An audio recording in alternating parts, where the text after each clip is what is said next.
Goeiedag. Die woord het mens geword en onder ons kom woon. Die woord wat God self is. Jesus was God in die hemel en hy het kom mens word. Wat was sy motief? Dis omdat hy omgegee het vir ons, omdat hy vir ons lief is. Hy het waarde in ons gesien en hy het kom mens word, hy het ons kom verlos, sodat daardie waarde ten volle tot vervulling kan kom.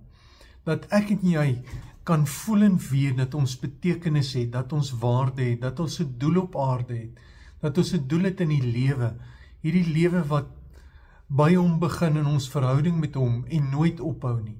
Dit gaan deur tot in die ewigheid toe. En daardie lewe het ons deur geloof in hom.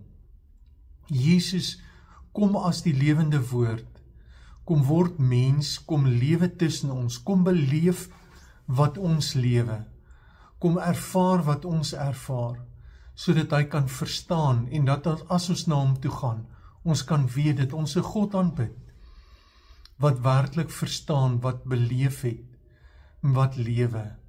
En daardie woord is nou by ons, deur die Heilige Gees. Ons kan hom beleef, ons kan met hom lewe, ons kan saam met hom lewe, en ons kan aan hom vashou en weet, hy is God by ons, die God van die heelal, het mens geword vir my en jou, sodat ons ook na hom toe kan gaan, sodat ons nou saam met hom 'n lewe van oorwinning kan leef, 'n lewe waar ons vashou aan hom en sy naam verheerlik wees. Mag die lewende woord by jou wees, mag jy hom ervaar en met jou lewe eer en dank aan hom bring.